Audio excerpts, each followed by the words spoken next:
The suppressant bottle was empty. Clara turned it upside down and pressed the cork against her palm, willing even one more drop to fall out. Nothing came. The glass was dry. She had used the last of it 2 nights ago without realizing it, and now she stood at her narrow window in the pale gray light of early morning, with her heart beating far too fast, and the sounds of the palace already beginning to rise around her.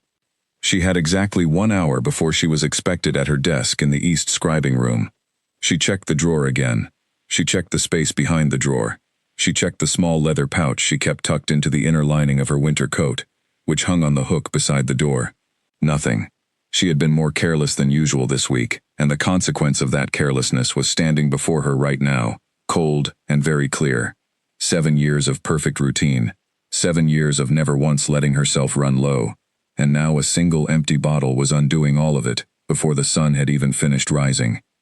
She sat on the edge of her cot and put both hands flat against her knees, and made herself breathe.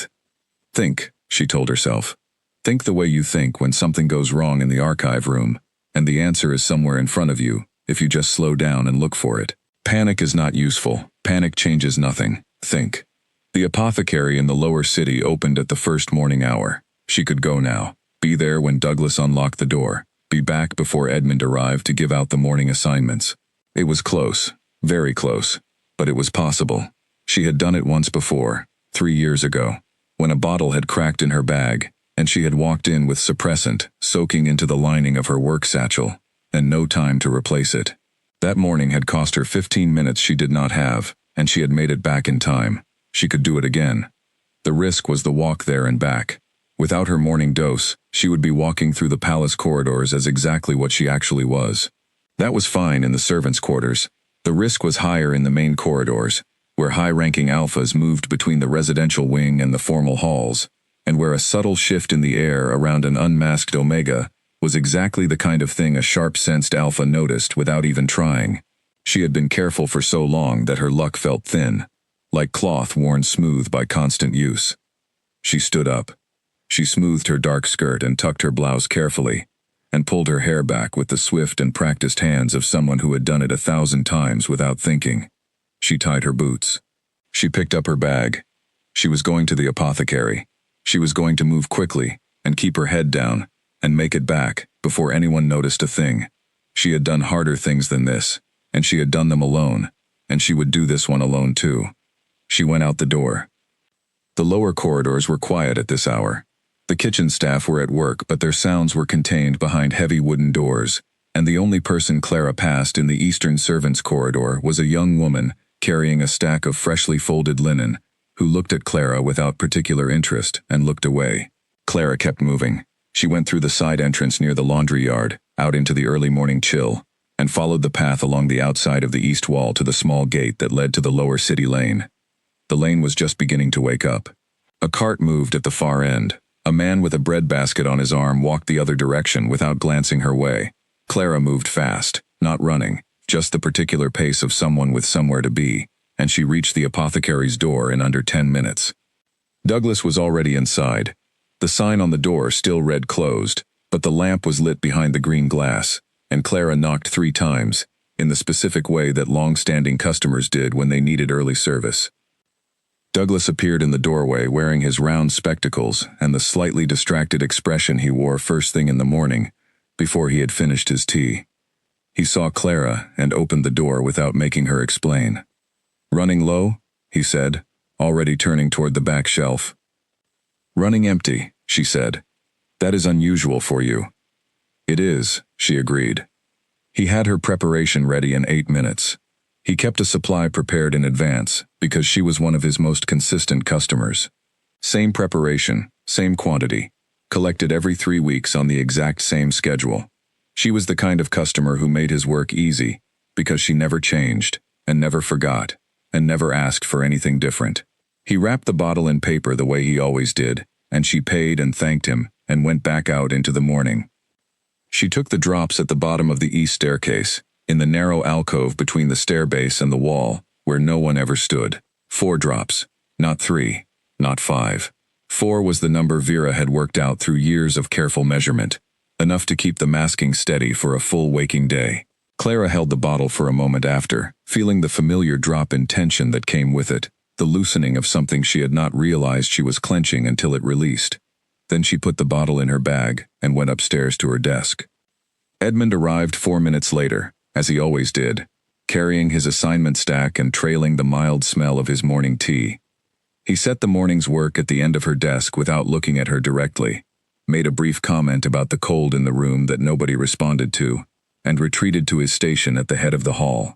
The other scribes filed in one by one. Quills were uncapped. Fresh ink was poured. The long hall settled into the particular quiet of concentrated work, and Clara settled into it, with the practiced ease of someone who had been doing this for years. She was good at this. That was the thing about her work that had no layer of deception in it. She was genuinely good at it, in a way that was clean and uncomplicated and had nothing to do with hiding or performing. Her handwriting was steady and consistent across many hours.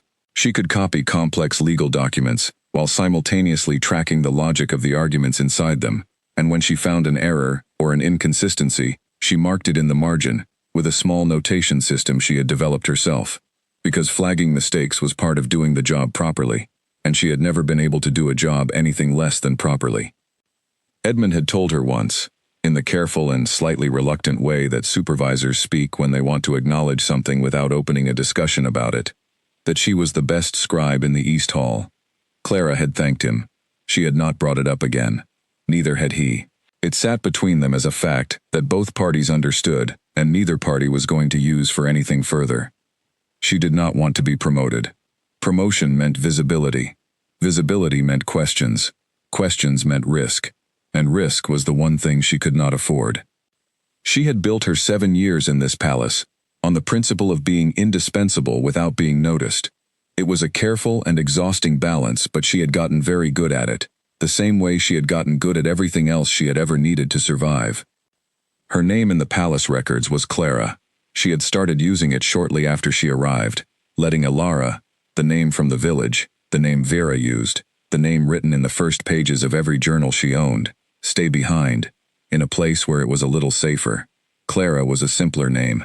Shorter, it left less of an impression. She had chosen it the way she chose everything in this life, for function, for efficiency, for the least possible trace. She had grown up in a village 2 days' ride from the capital, the youngest of 4 children, in a family that never had quite enough of anything. Her father had been a beta, solid, unassuming, a man who moved through his life with the uncomplicated steadiness of someone who had never expected anything too large from it. Her mother had been an omega. She had married young, moved directly from her family's house to her husband's, and had lived the next 30 years managing the household with the kind of practiced efficiency that left almost no room for anything except the task in front of her. Clara had grown up watching her mother move through rooms, and had recognized, even as a young child, the particular quality of that movement, the constant smallness of it, the careful staying within lines. She had known what she was from around the age of 10. Not the word for it, at first, but the feeling, a heightened awareness of the mood of any room she entered, a sensitivity to tension, an instinct toward the safe corners of every space. Vera, who was her school teacher and her mother's oldest friend, and the sharpest woman Clara had ever known, had recognized the signs before Clara had, and had come to their house one afternoon, while Clara's father was out, and had sat down with Clara at the kitchen table, and had talked to her plainly. "You are an omega," Vera had said. "That is what you are. It is not a flaw, and it is not a blessing. It is a category that people in power have decided to use against people like you, and so you have a choice about what you do with it." Clara had been 10 years old and had not fully understood everything that conversation contained. She had understood the important part. "You should not let people know unless you choose to," Vera had said, "not because it is shameful, but because the world is not yet honest enough to be fair to you." Vera had given her the first bottle of suppressants the following spring. She had explained the dosing carefully and written the instructions on a small card that Clara had memorized, and then burned, because she was not going to have that card in her room where anyone could find it. She had been taking 4 drops every morning since. Her lunch break on the day that everything began to change was 20 minutes, as it always was.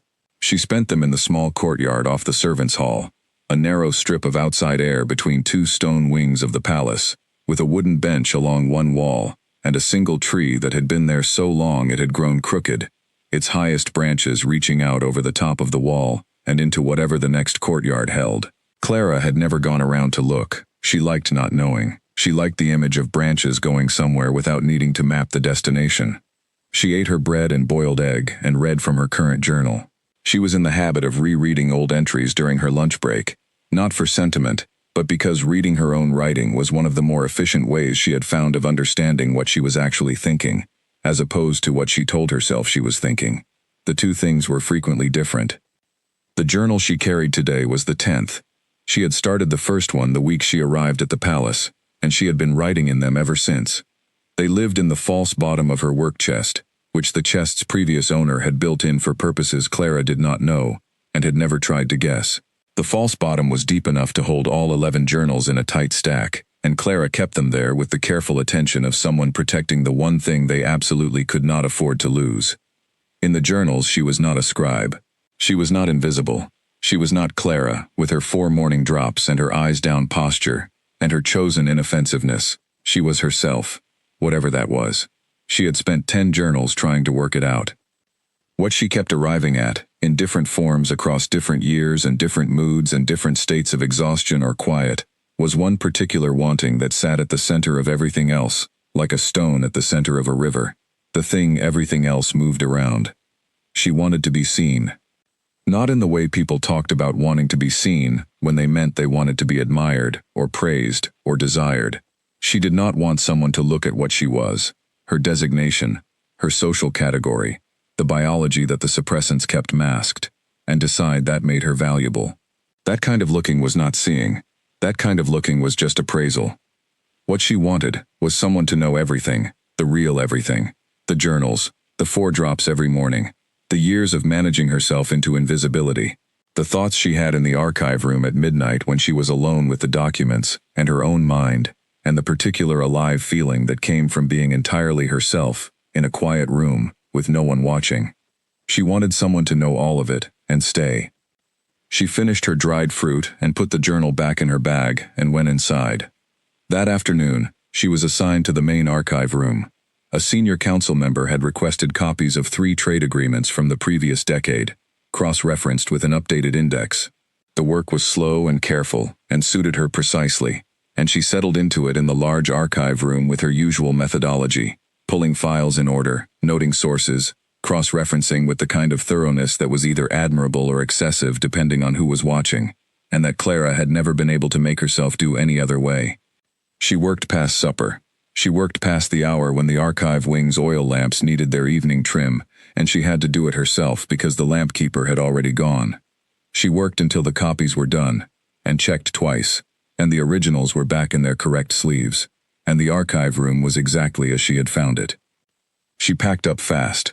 The copies went into the council member's delivery pouch. Her personal cross-referencing notes went into her work bag. She sealed the pouch, marked it for morning collection, and gathered her things. She did not notice the page. It had slipped from the back of her current journal when she opened it that morning.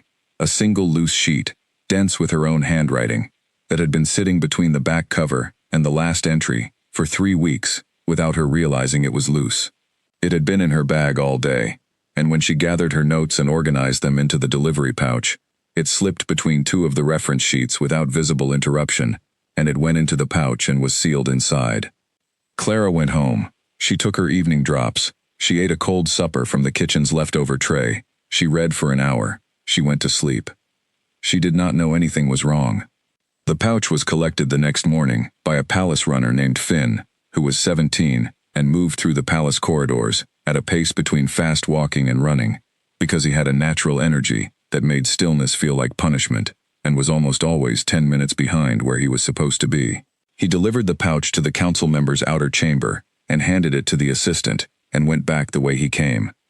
The assistant sorted through the contents with the efficient disinterest of someone processing the 20th piece of paperwork in the first hour of the morning. He pulled out the trade copies. He found the journal page tucked between 2 reference sheets. He held it for a moment, read the first sentence, and set it aside on the desk as a minor administrative puzzle. Clearly not palace correspondence, clearly misfiled. The council member himself glanced at it briefly in the early afternoon. He read 4 lines. He recognized it as personal writing of some kind. not palace business, and added it without much thought to the stack of loose documents that were forwarded 3 times weekly to the palace review box, from which the king's correspondence staff collected anything that needed senior attention or routing. It was a small and unremarkable act of administration. Nobody intended anything by it. The page moved the way thousands of pages moved in this palace every day, from hand to hand, and desk to desk, and corridor to corridor, carried along by the ordinary momentum of a large institution going about its business. And it landed on the desk of King Nathan Cole on a quiet Tuesday evening. Nathan Cole was 29 years old and had been king for 7 years, since the death of his father, when Nathan was 22, and completely unready, and had chosen not to show it. He was known for his thoroughness. His advisors found it taxing, his insistence on reading full documents rather than summaries, on attending briefings rather than delegating them, on reviewing the palace's weekly correspondence himself, rather than assigning it to his secretary. His explanation, when pressed, was the same every time. I have been misled more than once by a well-written summary. I trust the original. So when Nathan sat down in his private study that Tuesday evening, with the week's correspondence laid out on his desk, he read everything in the order it was stacked. He read the territorial reports. He read the trade updates from the Eastern Province. He read 2 letters from allied families regarding minor boundary adjustments. He read a routine request from the palace kitchen master about supply arrangements for the upcoming season, and then he found the loose page near the bottom of the stack, slightly different in texture from the standard palace paper stock, written in a hand that made him stop moving. He had seen a great deal of handwriting in his life. Scribes and secretaries and council members and trade representatives all wrote differently, and Nathan had developed, without intending to, an eye for the quality and character of a hand. This one was exceptional in a way that was not decorative. It was not the careful showmanship of practiced penmanship. It was functional and fast, and completely controlled, with a clarity that indicated someone who wrote often, and thought precisely, and moved between those 2 things without friction. He read the first paragraph. Then he stopped. Then he read the whole page from beginning to end without moving. The writing was personal, in a way that nothing in official correspondence ever was. It spoke about concealment, not as a grievance, and not as a dramatic confession, but as a long-established fact that the writer had spent years not fighting, and had recently begun trying to understand. It was honest in the way very few things were when they believed someone was reading them. It was honest in the way people were only when they thought nobody was. It spoke about maintaining a version of yourself for the outside world, while keeping the real one in a locked interior room that you visited alone. It spoke about the particular tiredness of that, not the exhaustion of effort, but the exhaustion of distance. The fatigue of standing apart from yourself for so long that you could no longer quite recall what it felt like to occupy the same space. Nathan read it twice more. He sat with it for a long time, in the quiet of the study, the lamp burning low to his left, the courtyard outside his window dark and still. Near the bottom of the page, 1 sentence had been written in the same steady hand as everything else, but with a quality to it that suggested the writer had arrived at it after a great deal of thought, and had written it simply because there was no better way to say it. He read it 3 times. I have never wanted to be claimed. I have only ever wanted to be chosen. Nathan folded the page carefully in half, and placed it in the inner drawer of his desk. He closed the drawer. He looked at the far wall for a long time. He was a king. He had been given everything, except the choice to be anything else. The crown had come to him like weather, undeniable, impersonal, not consulted about timing. He had worn it because it was his. He had learned to rule, because ruling was what you did with a crown when you were the person it belonged to. He had gotten very good at it. He was, by every honest assessment, a capable and steady king.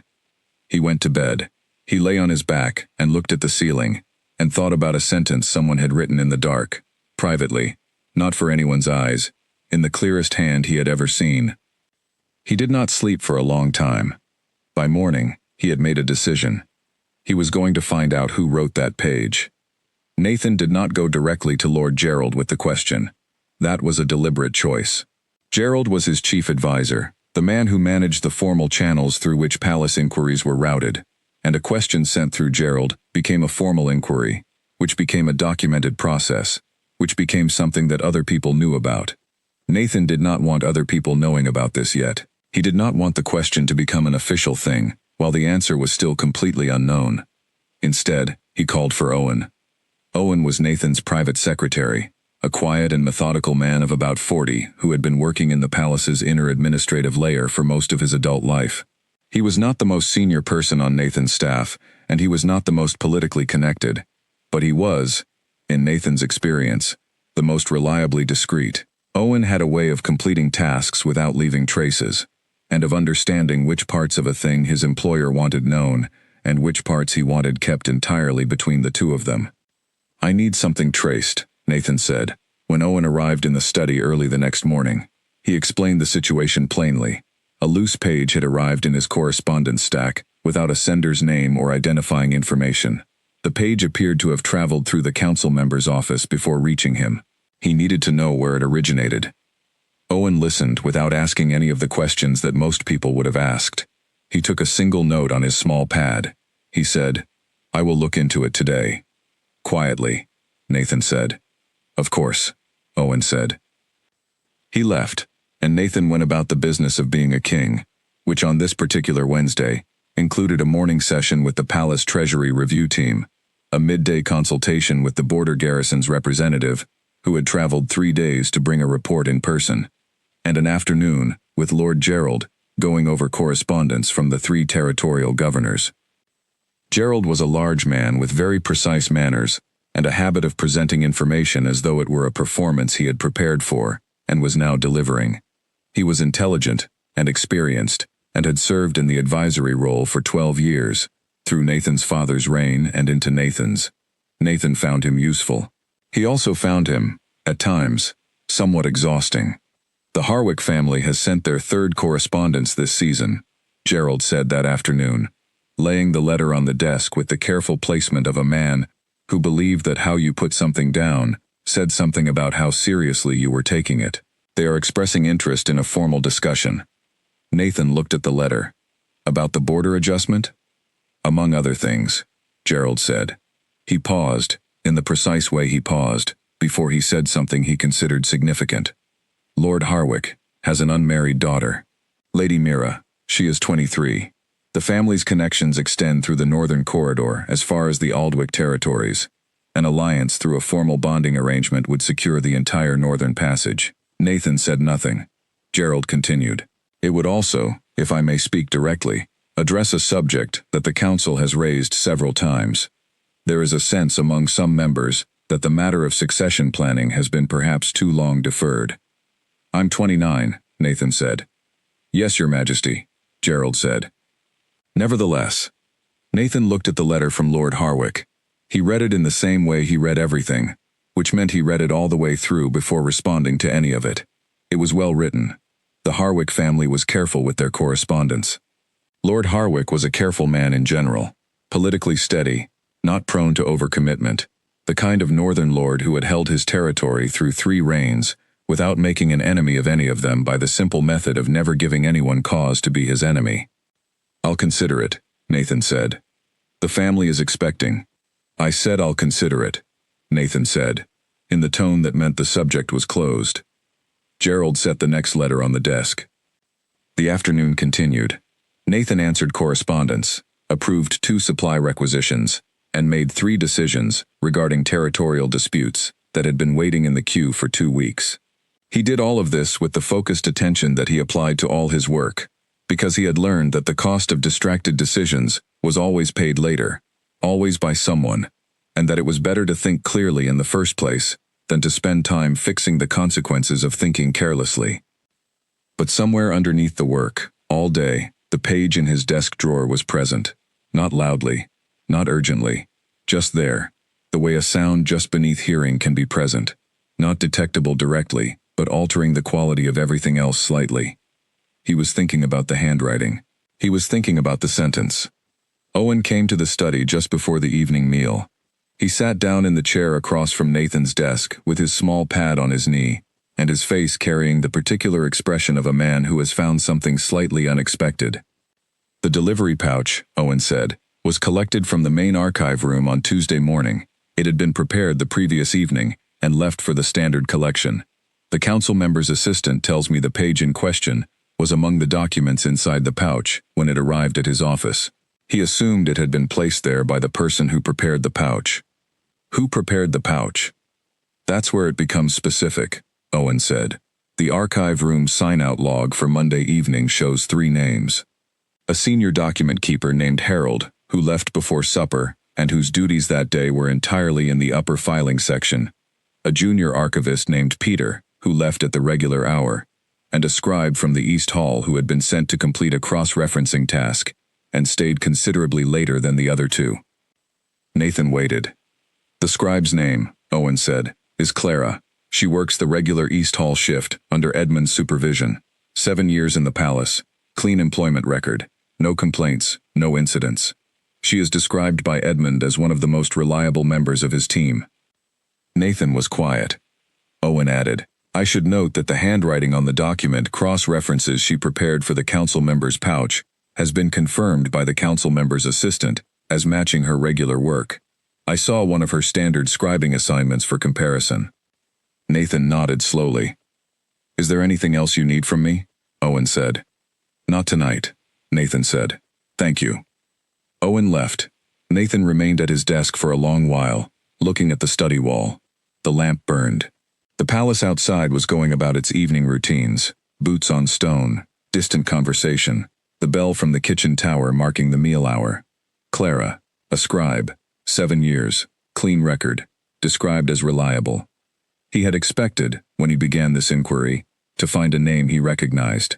A member of the writing staff in the formal correspondence wing, perhaps, or someone connected to one of the noble families who occasionally place talented individuals in palace roles. He had not expected a name he had never heard, attached to a record so quiet it barely registered in the palace's administrative memory. And yet the handwriting matched. He thought about the writing on that page. He thought about the kind of mind that produced it, not in terms of education or training, but in terms of interior life. The person who wrote that page had been thinking those thoughts for a long time. The fluency of the writing was not just technical.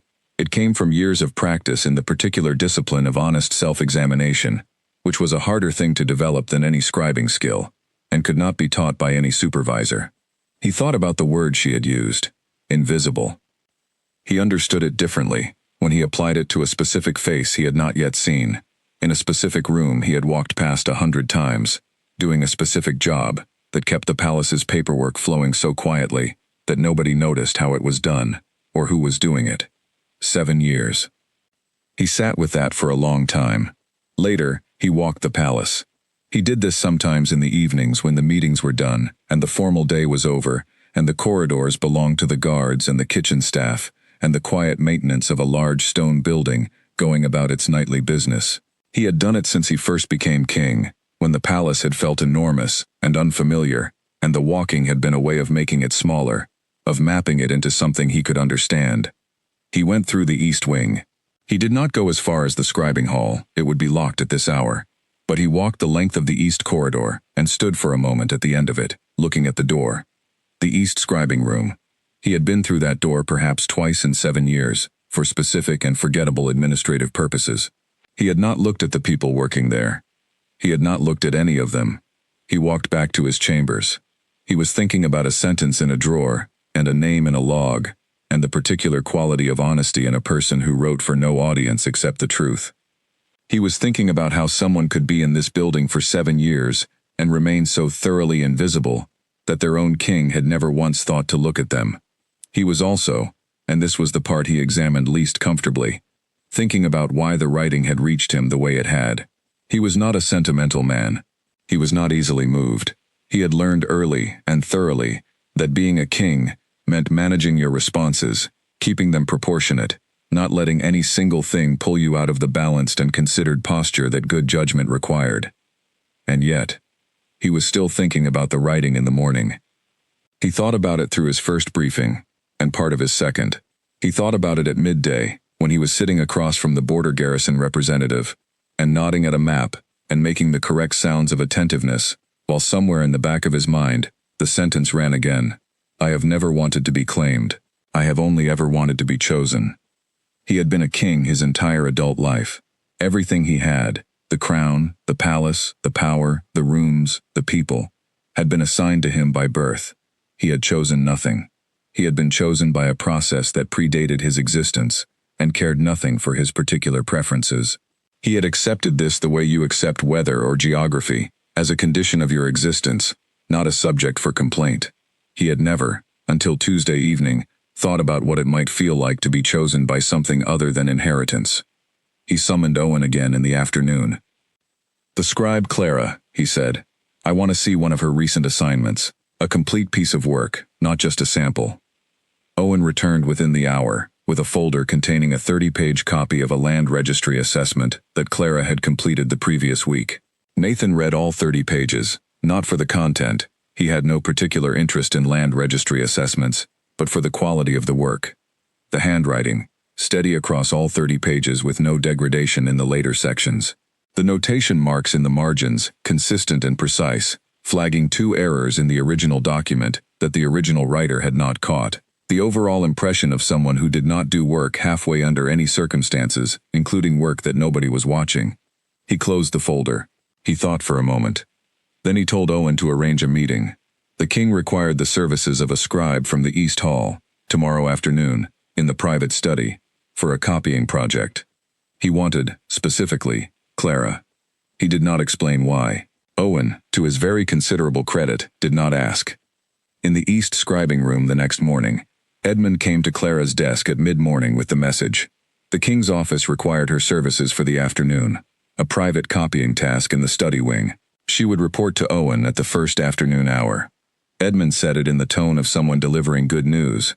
A direct assignment from the king's office was a mark of professional recognition, the kind of thing that reflected well on the whole East Hall. He seemed pleased. He patted the message note lightly on the edge of her desk as he set it down. Clara looked at the note. She said, "Thank you." She waited for Edmund to walk away. Then she sat very still at her desk for almost 2 full minutes, looking at the note without touching it. This was not good. She did not know what it was yet, precisely. She had not done anything obviously wrong, as far as she could determine. Her work was clean. Her record was clean. She had not been involved in any dispute or complaint or incident that could have drawn negative attention. She had been, as she had been for 7 years, invisible and correct. But the king's office was requesting her specifically, not a scribe from the East Hall, her, and she could not think of a single reason why the king's office would have reason to know her name. She picked up her quill and went back to her morning work, because she was not going to accomplish anything by sitting still and worrying, and because in her experience, the best preparation for a difficult situation was to arrive at it clear-headed and well-rested, which meant doing the ordinary things well until the difficult thing arrived. She worked with great concentration for the rest of the morning. At midday, in the courtyard, she sat with her eyes open and looked at the tree and did not open her journal. She thought about what she knew and what she did not know and what she could not control, and she arranged those things clearly in her mind so that she would not confuse them in the afternoon when clarity mattered. Then she went back inside, finished her afternoon assignments, and at the first afternoon hour, she knocked on the door of Owen's small office, off the study corridor, and was shown through to the private study of King Nathan Cole. The private study of King Nathan Cole was a large and quiet room on the upper east side of the palace, with 2 tall windows looking out over the formal gardens and a fireplace on the western wall that heated it well in the cold months. The walls held floor-to-ceiling shelves of documents and reference volumes and the kind of accumulated paperwork that came from years of active administration. The desk in the center was wide and worn and covered in organized stacks of correspondence. The whole room had the specific quality of a workspace that was genuinely used by the person it belonged to. Clara noticed all of this in the first 3 seconds after Owen showed her in and stepped back out into the corridor, closing the door behind him. Nathan Cole was standing at one of the tall windows, looking at the gardens. He was taller than she had estimated from the corridors. She had always seen him at a distance, or in her peripheral vision. Never directly, never this close. He turned when he heard the door. Clara had always looked away before now. That had been deliberate. Looking away was part of the strategy. Making yourself less visible by making other people less visible to yourself. Refusing the eye contact that invited recognition. She had never before looked directly at the king. She did now because there was nothing else to do. She was in his study, 6 feet away, and looking at the floor would read as distress rather than deference, and she needed to be composed. Nathan Cole looked at her with a steady, thoughtful expression that gave away nothing. He was not the kind of man who arranged his face for effect. He simply looked, the way he apparently did everything, directly and with full attention. "Clara," he said, "thank you for coming." "Of course," she said. Her voice was even. She was very glad her voice was even. "How may I serve your majesty?" He moved to his desk and sat down. He indicated the chair on the opposite side of the desk with a brief gesture. "Please sit. I have a document here that needs careful copying. I'm told you are particular about precision." "I try to be," she said, and sat. The document he placed in front of her was a detailed administrative summary, 20 pages, heavily annotated. He asked her to produce a clean copy without the annotations, just the base text, organized into sections. A real task. Genuinely something that needed doing. She uncapped the ink pot he had placed to her left, took the fresh paper from the neat stack beside it, and began. The room was quiet. Nathan worked at his own side of the desk, reading from a different stack of correspondence, making occasional notes. The scratch of his quill and the scratch of hers made a sound that was oddly companionable. Two people doing parallel work in a shared quiet. Clara kept her attention on the document in front of her, and let herself breathe slowly and steadily, and did not look up. She was 1/3 of the way through when Nathan spoke. "You stay late in the archive wing sometimes," he said. He said it without looking up from his correspondence, in a conversational tone, as if he were making an observation about the weather. Clara's quill kept moving. "Occasionally. When the assignment requires it." "Monday evening," he said. The quill kept moving. "There was a misfiled document," she said. "I stayed to complete the cross-reference." "A thorough habit," he said. "It makes the work cleaner," she said. He nodded and returned to his reading. Clara's quill continued its steady movement across the paper.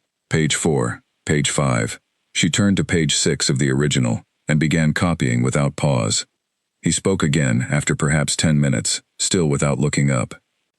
"Do scribes write much outside of their assigned work?" The quill moved. "Some do. It helps keep the hand steady and the mind organized." "Is that something you do?" A pause of exactly 1 second. "Sometimes." "For yourself," he said, "not for the palace." 2 seconds. "Personal writing is fairly common in any scribing profession.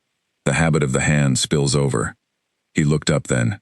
He looked at her the way she imagined he looked at documents, with full attention and without hurry. "Have you ever lost a page?" he said. "Something you wrote for yourself, that ended up somewhere it wasn't meant to be?" The quill stopped. Clara looked at the page in front of her. She looked at the ink, drying on the sentence she had just finished copying. She made her breathing stay even, and she looked up and met his eyes. "It's possible," she said.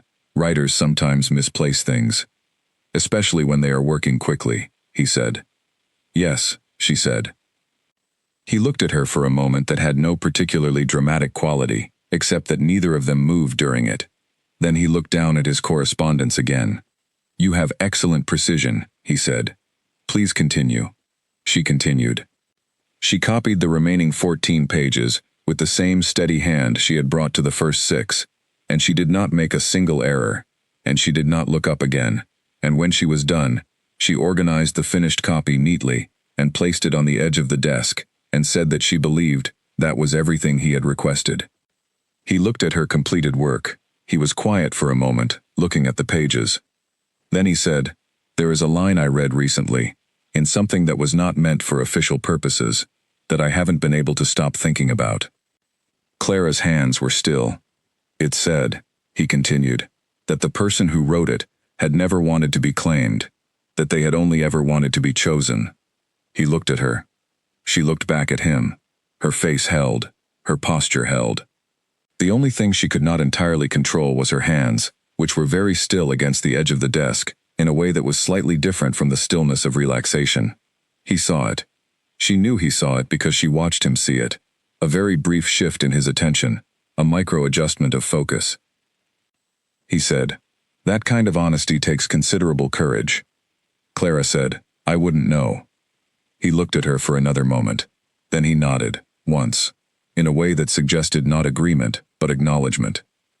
He gathered the pages of her completed work and aligned them precisely, and set them in a folder. "Thank you for your time," he said. "Your work is excellent. You can expect to hear from Owen if I need anything further." She stood. She gathered her bag. She walked to the study door with a measured pace, and even breathing, and the clear and deliberate step of someone who was not rushing, who had nothing to rush from, who was simply completing an assignment and taking her leave in the ordinary way. She closed the door behind her. She walked down the study corridor, past Owen's closed office, around the corner, and down the long east passage toward the scribing hall. She did not stop walking until she reached the small alcove at the bottom of the east staircase, the same alcove where she had taken her morning drops just 2 days ago. She stepped into it and pressed her back against the stone wall and stood there for the space of 4 slow, deliberate breaths. He knew. She was as certain as she had ever been of anything. He had found the page. She understood the chain now, the delivery pouch, the misfiling, the impossibly direct route her private writing had taken from her work bag to the desk of the one person in this palace she had spent 7 years most carefully ensuring would never notice her.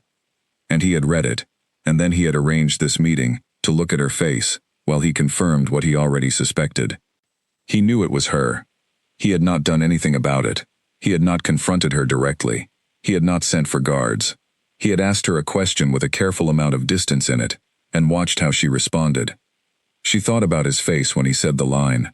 He had said it in a plain, considered way, not with the theatrical weight of someone revealing something explosive. He had said it the way you say something that has stayed with you because it was simply true. She took a 5th breath, then a 6th. Then she went back up the stairs, and returned to her desk, and picked up the assignment she had left there before the afternoon call, and continued working, until the lamp keeper came around at the end of the day. That night, in her room, she did not open her journal. She sat on her cot and thought about the study, and the window, and the quiet of the room, and the way he had looked at her, not with any of the things she had dreaded, not with the cold eyes of someone constructing an accusation, but with a focused and genuinely curious attention, as if he were looking at something he found interesting, as if he were looking at a person and trying to understand what they were actually like. She had been looked at in a great many ways over the course of her life. She had been looked past, looked through, looked at with administrative assessment, and with mild disinterest, and with the brief evaluative glance that senior staff used on junior staff in any large institution. She had been looked at by men who saw her designation first and adjusted everything else accordingly. She had not, that she could remember, been looked at the way Nathan Cole had looked at her this afternoon, like the thing he was trying to understand was actually her, rather than the category she fit into. She did not know what to do with that. She had spent 7 years being invisible. She was good at it. She had gotten so good at it that she had almost stopped noticing the cost. And now here was the very specific and very alarming possibility that someone had seen through it without her permission, and that the seeing had produced not danger but something else entirely, something she had no established procedure for handling. She lay down. She looked at the ceiling. She thought, whatever happens next, you are still yourself. You have been through difficult things before. You have handled every difficult thing that has come to you, alone and quietly, and you will handle this one too. The thought was true. It was also, tonight, somewhat less comforting than she wanted it to be. In his study, Nathan sat alone, with the folder of clean-copied pages in front of him, and thought about the exact quality of stillness that had come over her hands when he said the line. Not a flinch, not a collapse, not the overcompensating brightness of someone trying to appear unconcerned, just a particular kind of stillness that was different from her natural composure. He had been watching for it. He was certain now. He had been certain, actually, from the moment she walked through the door. The handwriting was unmistakable once you looked at her work and the page side by side. But certainty about the author was not the same as knowing what to do about it, and he had spent the afternoon thinking about that while she copied 14 pages in front of him with the steadiest hand he had ever watched work. She was careful. She was composed. She had handled the conversation without breaking in any visible way, and she had left the room without rushing. He respected that enormously. He also thought about what it meant, 7 years of that kind of carefulness, that constant management, that unbroken discipline of self-containment, and he felt something that he was not used to feeling in this building. which was the specific discomfort of recognizing that something had been wrong for a long time, right in front of him, and he had not seen it, because he had not been looking. He was looking now. He closed the folder. He thought about the sentence for a long time. He thought about what it meant to want that.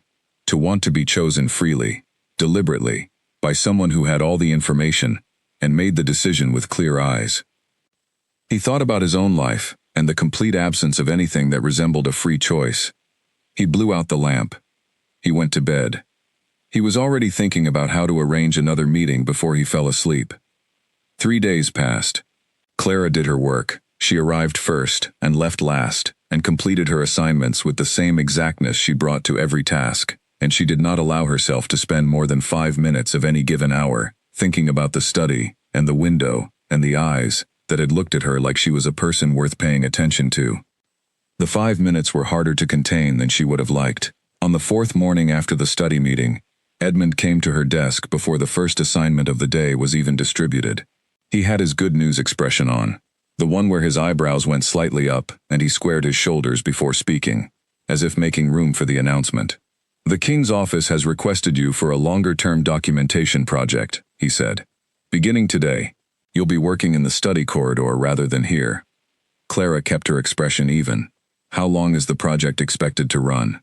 "Indefinitely," Edmund said, with the tone of someone delivering wonderful news. "It could be several weeks. It reflects well on the hall, having one of our people working directly with the study wing." He said it in the particular way that suggested he was taking some credit for her being selected, which was a very Edmund way of managing a compliment. "I'm glad to help," Clara said. She was not glad. She was deeply uncertain, but she said she was glad, because she was not going to turn down a direct assignment from the King's office, because doing so would require a reason she did not have, and because she had survived 7 years in this palace by doing the difficult things without showing how difficult they were. Owen met her in the study corridor at the morning hour and showed her to a small workspace that had been set up outside the study's main door. A proper desk, not a temporary arrangement, with an ink supply and a lamp and a stack of initial materials already waiting. The study door itself was closed. She could hear movement inside. She sat at the desk and looked at the first assignment in the stack and went to work. Nathan came out of the study at mid-morning. He was carrying a folder, and he stopped when he saw her at the desk, as though he had momentarily forgotten she would be there, which she was fairly certain he had not. "Clara," he said. "Good morning, Your Majesty," she said. She did not stand. Owen had told her the protocol for working in the corridor was to remain at her task unless the king spoke to her directly for a sustained interaction, not for a passing acknowledgement. Nathan said, "There's a set of territorial correspondence on the left side of my desk that needs to be copied and indexed. Owen will tell you the indexing system. Take your time with it. I want it accurate more than I want it fast." "Understood," she said. He went down the corridor with his folder. She watched him go for exactly 1 second. Then she looked back at her work. This was the new situation. She understood it now. He was going to keep her close. He had arranged it quietly, through the study wing's administrative channel, in a way that required no explanation and generated no questions. Edmund was pleased. Owen was matter-of-fact. Nobody was asking anything. Except Clara was asking things, in the private part of her mind, where she kept questions she could not put into the journals. Why? Not why had he arranged this. She could think of several possible reasons, none of them comfortable. The question was, what came next? What was the shape of what he was doing? Was this surveillance, dressed in the clothes of professional opportunity? Was he waiting for her to reveal something, to make an error that confirmed whatever suspicion was driving this? Or was it something else, something her experience had not given her a category for? She did not like not having a category. The first week in the study corridor was careful on both sides. Nathan gave her tasks. She completed them. When he came and went from the study, there were brief exchanges of the professional kind. He was never curt, never formal in the stiff way that power sometimes deployed formality as a barrier. He was simply direct. On the 8th day, he stopped beside her desk, on his way back from a council session. He was carrying 2 letters, and he set them on the corner of her desk. "I need responses drafted for these," he said. "Standard acknowledgement of receipt for the first one. The second requires more care. It's a territorial complaint about road maintenance that the sender has phrased in a way that's likely to escalate if handled badly. I'd like a draft of each. Clara read both letters. The first was simple enough. She wrote the response quickly and set it aside. The second was more interesting. The sender was a merchant from the eastern province who had been trying to get a road maintenance issue addressed through 3 different administrative channels for 8 months and had arrived, in this letter, at the end of his patience. His language was controlled, but there was a very clear and entirely understandable frustration underneath it, and if the king's response treated the letter as a routine complaint to be forwarded for standard processing, the man would interpret it as exactly the dismissal it would functionally be, and he would tell everyone he knew about it. Clara drafted a response that acknowledged the specific timeline of the man's attempts, named the administrative channels he had used, confirmed that the underlying road issue had been identified in a previous maintenance survey, and proposed a concrete resolution path, with a named contact and a date by which he could expect an update. She set both drafts on the corner of the desk and went back to her indexing. Nathan came back at midday. He read both drafts without comment. Then he picked up the second one and read it again. "You identified the history," he said. He didn't include the full timeline in the letter. "The Eastern Provincial records are part of what I've been indexing," she said. "I recognized his name in the complaint log." Nathan looked at the draft for another moment. "This is good." "Thank you. I'm not saying it to be kind," he said. "I'm saying it because it's good. There's a difference." She looked up. He was looking at her with that same direct attention, not quite warm, but genuinely present, in a way that had no edge in it. "I know the difference," she said. He nodded. "I thought you might." He took both drafts inside. That was the first exchange that was not entirely administrative. The second came 3 days later. He was dictating a formal response to Lord Harwick's correspondence, and he stopped mid-sentence and said, "Does this read as evasive to you?" Clara looked up. He was looking at the document in front of him, not at her. "Which part?" she said. He read the sentence aloud. It was a carefully constructed sentence about the timing of further discussion being subject to the resolution of existing diplomatic schedules. It was, in fact, evasive. It communicated absolutely nothing while taking up considerable space. "Yes," she said. He was quiet for a moment. "Is there a better way to say that I am not currently available for the conversation, without saying that I am not currently interested in having it? You could note that the existing diplomatic calendar through the end of the season is fully committed, and that you look forward to revisiting the discussion in the new year." "That gives a timeline," he said, as though to himself. "The timeline implies it will happen. But it delays it," she said, "which gives you room." He wrote it down. He looked at the new sentence. "That's better." "You're welcome," she said, before she thought about whether it was appropriate to say that in that tone. He glanced at her. His expression did something that was not quite a smile, but was in the general neighborhood. "You have an opinion about diplomacy." "I have an opinion about language," she said. "Diplomacy is language applied to specific problems. They're related. Most people in this palace," he said, "would not say that in that tone to me." "I'm aware," she said. He looked at her for a moment. Then he went back to his dictation. "Where was I?" She told him where he was. He continued. But the quality of the room was different after that. In a way she could not have articulated precisely, but could feel clearly. Something had shifted, very slightly, in the invisible agreement they had been maintaining since she first sat down at the corridor desk. The agreement that said they were 2 professional people, doing parallel work, and nothing else was present between them. Something else was present between them. It had been there since the study meeting, or perhaps longer, and they had both been managing it carefully, and now it had been acknowledged in a very small way, by nothing more significant than her saying what she actually thought, and him registering that she had said it. She doubled her suppressant dose that evening as a precaution. She was not going to let her biology become a factor in something she was already struggling to navigate clearly. She had been working in the study corridor for nearly 3 weeks, when the conversations began to change in a way that was harder to classify. Not unprofessional. There was nothing in the exchanges that could not have been witnessed without concern. But they had moved from administrative to something she could only describe as real. He asked her once about what she read when she was not working. She told him she read history, mostly. He asked which kind. She said the kind that tried to understand why things happened, rather than just documenting that they did. He said that was his preference too.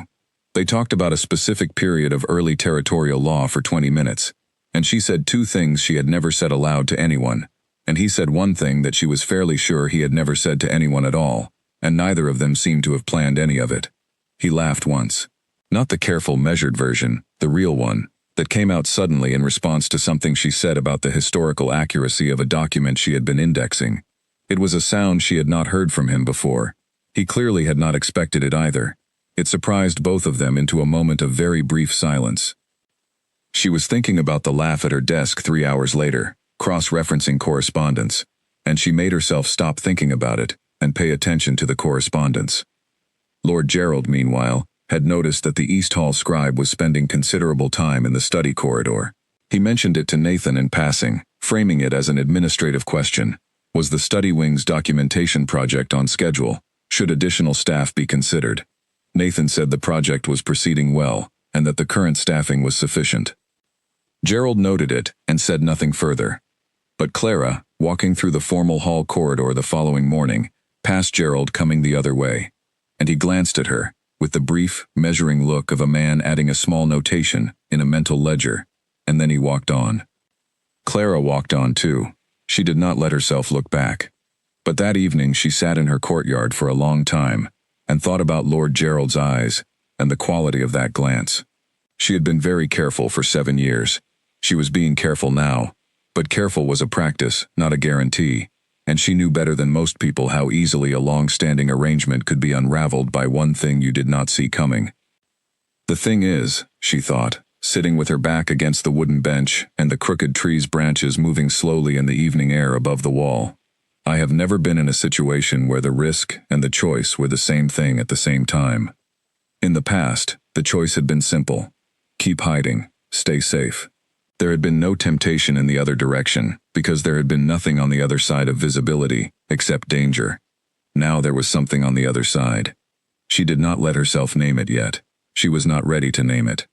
But she sat with it, carefully, in the way she sat with things she was still working out, and she let herself feel the full weight of it before she got up and went back inside. She took her 4 drops with precision and went to sleep. The crisis that changed everything started with a missing document on a Thursday evening in late autumn. The Harwick family's formal representative, a sharp-featured man named Councillor Reese, who had arrived at the palace 3 days earlier for a preliminary diplomatic discussion, needed a specific supplementary trade agreement from 6 years prior for a meeting scheduled first thing Friday morning. The agreement was not in the file his office had prepared. His assistant contacted Gerald's office. Gerald's office contacted the archive wing. The archive wing's evening keeper, a senior man named Harold who had been keeping the palace archives for longer than most of the current staff had been alive, searched for 20 minutes and could not locate it. The problem was brought to Edmund at supper. Edmund, with the slightly panicked efficiency of a man who understood that the king's diplomatic schedule could not be disrupted by a misfiled document, went directly to Clara's room in the servants' quarters. She was sitting at her small table, reading, when he knocked. "I need you in the archive room," he said, without preamble. "There's a document missing and Harold can't locate it. The meeting is at first morning hour." Clara put her book down. "Which document?" He told her. She thought for a moment. That agreement would have been cross-filed in 2 locations, the formal treaty section and the economic records section. Harold probably checked the treaty section. Did he check economic records under the secondary filing code? Edmund did not know. He probably had not checked, which meant Clara was going to check now. She followed Edmund to the archive room, collected the lamp and the secondary filing index from the keeper's desk, and settled in. Harold had checked the treaty section. He had not checked the economic records. The secondary filing code was an older system that had been partially superseded 4 years ago, which meant the document could be in either the old system or the new one, and the transition records for that specific year had been imperfectly maintained, which meant it could also be in the transitional index, which was kept in a 3rd location. Clara started from the beginning and worked methodically through all 3 possibilities. It was slow work. She was not in a hurry. Being in a hurry was how you miss things, and missing things was what had created this problem in the first place. An hour in, Edmund had returned to his quarters, There was nothing he could add to the search, and he was a man who trusted Clara's work enough to leave it to her. Harold had left at his regular hour. The archive room was empty except for her, the 3 oil lamps on the center table, and approximately 4,000 documents organized into a system that was very good on its best days and somewhat complicated on its worst. She found the document at the end of the second hour. It was in the transitional index, precisely where the imperfect records had implied it might be, tucked between 2 later documents because someone, at some point during the transition period, had misfiled it by a single digit in the secondary code. A small error. A common kind of error. Entirely findable if you knew the system well enough to understand where the common errors tended to occur. She pulled it out, confirmed it was the correct document, and began copying it. The original could not leave the archive room. The counselor's office needed a clean copy. She worked. The lamps burned. The archive room was very quiet. Somewhere distantly, the palace settled into its late-night sounds, occasional footsteps on upper corridors, the change of the guard, the distant bell marking the midnight hour. She was halfway through the copy when her evening dose wore off. She had been so focused on the search and the copying that she had lost track of the time. She had taken her evening drops at the usual hour. She thought she had. She was almost sure she had. But the standard preparation lasted a set number of hours, and the hours had passed, and what remained was very slight and would continue to fade. She did not notice immediately. The archive room was empty. There was no one to notice anything.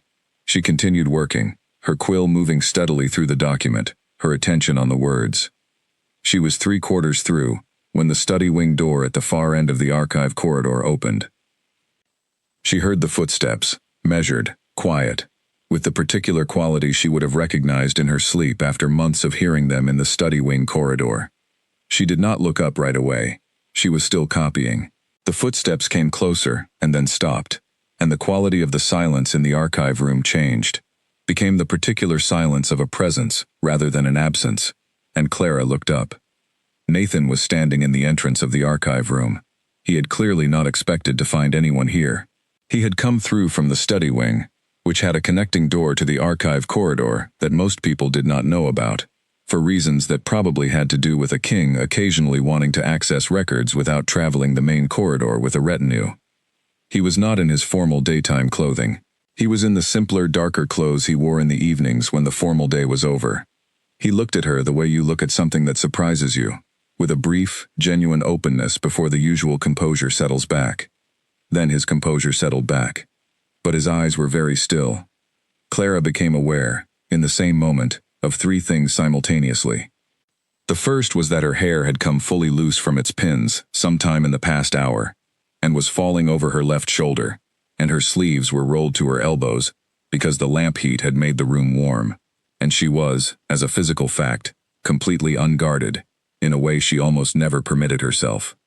The second was that the stack of scrolls she had pulled and replaced around her work had spread out into a kind of organized chaos that made the table look like she had dismantled and rebuilt half the archive system, which she very nearly had. The third was that she was not masked. The evening dose had worn off. The air in the archive room, which had been entirely hers for 2 hours, was no longer entirely hers. She felt the absence of the masking, the way you sometimes feel a sound stop, not in the silence itself, but in the quality of attention the silence created. Nathan went very still. It was not dramatic. It was not a sharp intake of breath or a widened eye, or any of the theatrical responses that stories gave to this kind of moment. It was simply a particular kind of stillness, the stillness of a man who has become aware of something that changes the shape of the room he is standing in, and is processing what that means.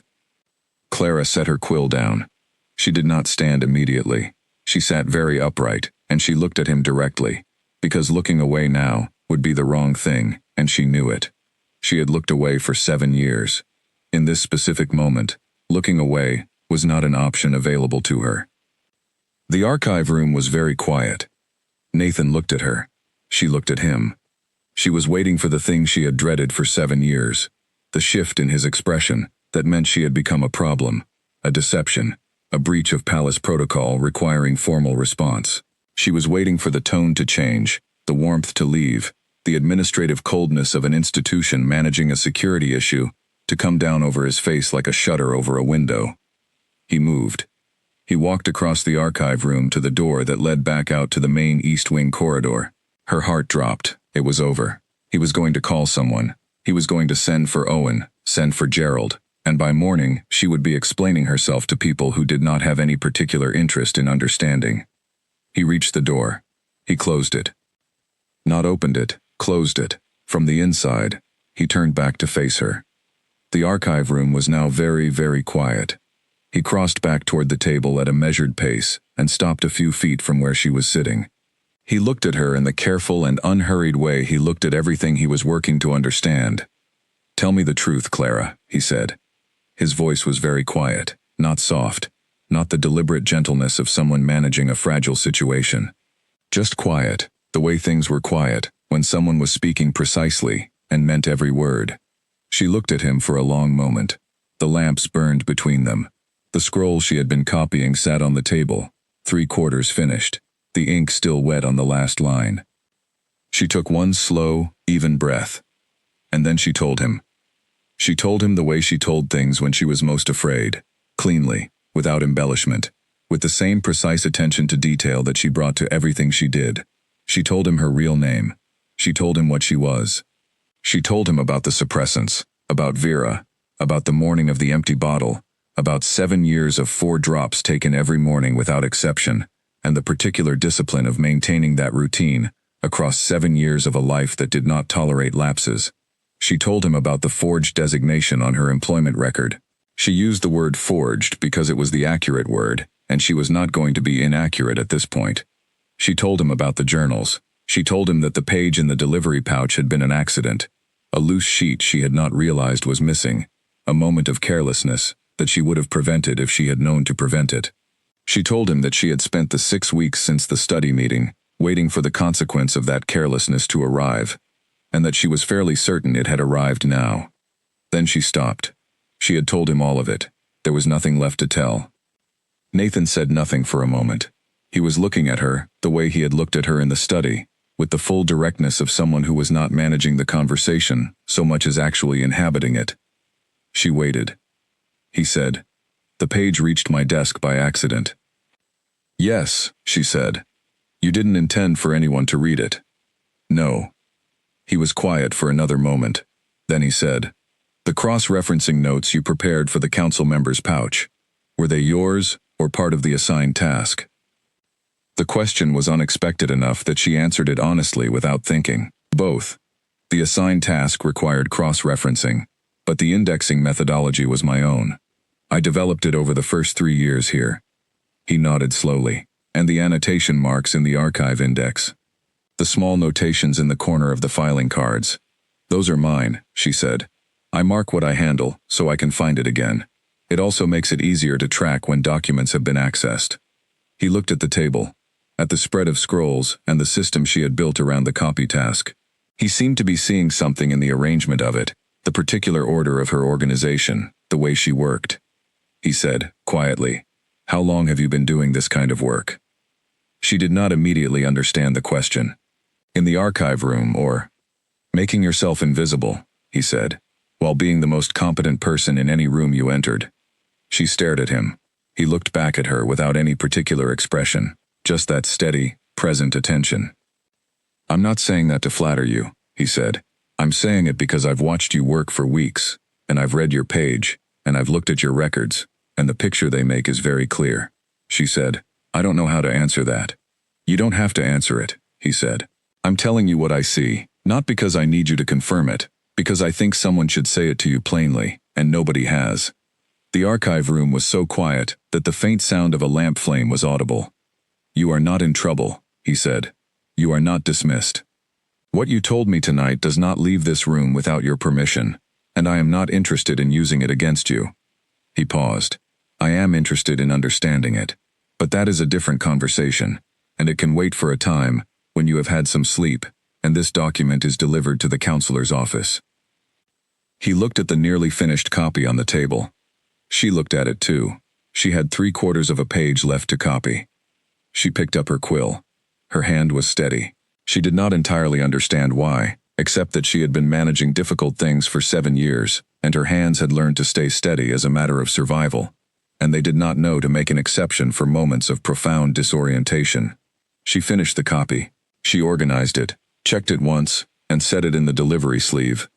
Nathan was still in the room. He had not moved during the copying.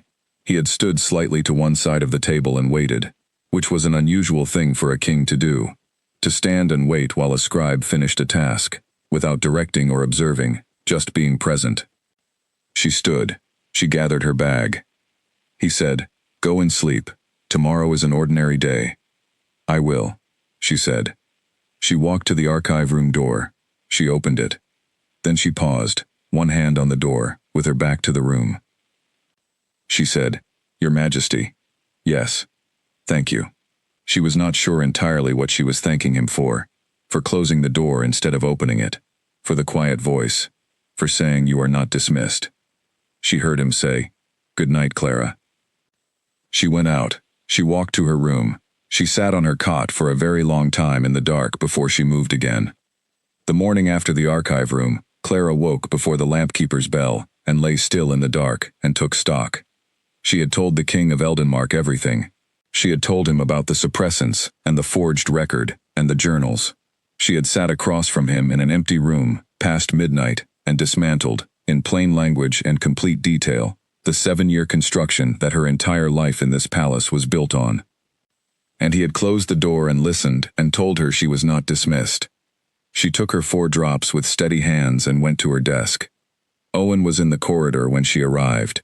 He gave her the morning's first assignment with his usual matter-of-fact manner, and returned to his office. The study door was closed. Through it she could hear the sound of Nathan moving through his morning routine. She sat at her desk and began work. At mid-morning, the study door opened, and Nathan came out carrying a folder. He stopped beside her desk in the way he had been stopping for weeks, in the pause of someone who has something to say and is considering the best way to say it. She looked up. "The Harwick document was delivered on time," he said. "The councilors' meeting went well." "Good," she said. "You found it in the transitional index. Secondary filing code, wrong digit," she said. "Common during the transition period." He nodded. He was quiet for a moment, in the way that sometimes preceded something significant. "I'd like to continue what we were discussing last night, when you're ready. Not here. I'll send Owen when I have an hour free," she said. "All right." He went down the corridor with his folder. Owen came for her at the late afternoon hour, when the study wing was quiet, and the formal day was winding down. Nathan was at his desk but not working when she came in. He was sitting with his hands quiet on the desktop, looking at the desk surface, and he looked up when she entered, and said to close the door, which she did. She sat in the chair across the desk, the same chair as their first meeting. The room was the same, the position was the same. Everything else was different. He looked at her for a moment. Then he said, "I want to ask you some things, and I want you to answer honestly. You don't have to answer anything that feels like a trap. If it feels like a trap, tell me so." She said, "All right." "How long did you know, before last night, that I had the page?" "From our first meeting in this room," she said. "The question you asked." He nodded. "And you didn't run?" "I considered it," she said. "For about 4 minutes." "What stopped you?" She thought about it for a moment.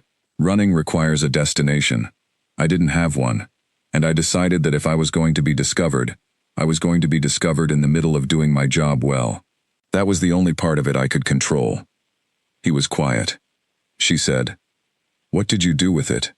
"The page, after you read it." "I put it in the drawer of this desk," he said. "Is it still there?" He reached for the inner drawer and opened it and took out the folded page and set it on the desk between them. She looked at it. She looked at her own handwriting, slightly wrinkled now at the fold. She said, "You kept it?" "Yes," he said. She looked at him. "Why?" He was quiet for a moment. "Because it was the first thing I had read in a very long time that felt like it was telling the truth. Not performing truth. Actually telling it. I didn't want to lose access to it." "It wasn't meant for you." "I know," he said, "and I was sorry for that part of it. I'm not sorry I read it." She looked at the page. She looked at the line near the bottom, visible even from across the desk. in her own careful hand. "I've been thinking about why I wrote that," she said. "The line about being chosen rather than claimed. I've been writing around that idea for 3 journals, and I didn't know it was the center until I saw you looking at it." He said, "What's the difference? In your understanding?" She thought about how to say it precisely, because precision was how she handled things she cared about. "Claimed is what happens when someone decides you belong to them," she said. "That can happen without your participation. It can happen because of what you are, your designation, your usefulness, your availability. It doesn't require the other person to actually know you." She paused. "Chosen is different," she said. "Chosen means someone had the full picture. They knew all of it, and they made a decision. Not from obligation, not from circumstance, a deliberate, informed decision." Nathan was very still. "That's what you want," he said, not as a question. "That's what I want," she said. "It's what I've been writing about for years without being able to say it that simply." He was quiet for a long moment. Outside, the palace courtyard was going through its evening settling, the distant sounds of the last official business of the day wrapping up. A door somewhere, boots on stone. Then he said something she had not expected. He said, "I've never made a free choice in my life." She looked at him. He was looking at the desk surface. When he looked up, his expression had the quality of someone who has decided to say a thing they have been carrying for a long time. "I was born into this. The crown, the palace, the responsibility. Everything was assigned before I had any capacity to participate in the decision. I became king because I was next, not because I chose it, or because it chose me, in any meaningful sense." He looked at the window. "Every decision I make now is constrained by what it means to be king," he said. "Every relationship I have in this building is filtered through what people want from me, or need from me, or are afraid of in me. Every conversation has an agenda in it somewhere." He paused. "Except the ones I've had with you," he said, "in the past weeks. In this corridor and this room. You challenge what I say. You disagree with me when I'm wrong. You don't manage me." He stopped. "It's the first time in years I've had a conversation in this palace, where I felt like the person having it, rather than the position." She was very still. She said, "That isn't..." She stopped, started again. "That isn't something I did deliberately." "I know," he said. "That's why it works." She looked at the desk. She looked at the page between them with her own handwriting on it. She said, "You know what I am." "Yes." "You know about the record." "Yes." "You know about the journals and the 7 years and all of it." "Yes," he said. "I know all of it." She took a slow breath. "And you're telling me that none of it has changed how you..." She stopped, because she did not have a word for the thing she was trying to name, without overstating it. "I'm telling you," he said quietly, "that knowing all of it is exactly why I'm having this conversation. I'm not interested in the version of you that managed to look like something you're not. I'm interested in the version of you I saw in that archive room last night, surrounded by half the filing system, with ink on her hands and her hair everywhere, figuring out a problem that nobody else could solve." He paused. "That's the person I've been trying to talk to for weeks." She said, "That person is harder to be around than the invisible one." "Good," he said. "I'm not afraid of difficult." She looked at him. She looked at the page. She said, "I'm not going to pretend this is a simple situation." "It's not," he agreed. "I work in your palace. You are," she gestured briefly toward him. "A king," he said. "Yes, I'm aware. The power difference is not nothing." "I'm not asking you to ignore it," he said. "I'm asking you to trust that I know it exists, and that I'm going to be careful about it." She was quiet. She sat with that, tested the weight of it. She said, "I'm going to need time." "I know," he said. "There's no deadline on this. And I'm not going to pretend I'm certain about anything right now." "I'm not asking you to be certain," he said. "I'm asking you to stop running. Or the version of running that looks like standing still and pretending not to be present." He paused. "That's what you do. You're very good at it. You were here every day and almost entirely absent." She felt the accuracy of that, like something physical. She looked at her hands. "Yes," she said. "Come back," he said. "Just as what you are. That's all I'm asking." She was quiet for a long time. The lamps in the study burned. The evening settled around the palace. She said, "I'll try." He picked up the folded page from the desk. He turned it over once in his hands. Then he held it out to her. She looked at it. Then she took it. She folded it carefully and put it in her bag. She stood. She went to the door. She stopped with her hand on it. She said, "Nathan." She used his name without the title, and she heard herself do it, and she did not take it back.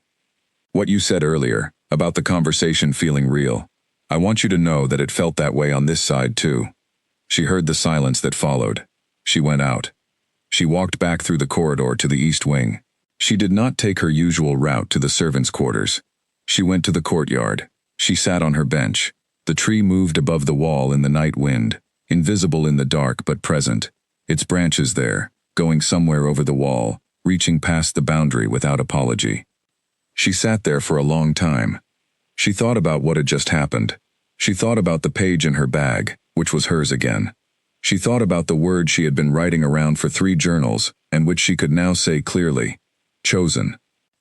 She thought about a man who had told her the truth about his own life, in the same breath that he asked for the truth about hers, and who had kept a folded page in his desk drawer, because it told him something real. She thought about what it cost him to say those things.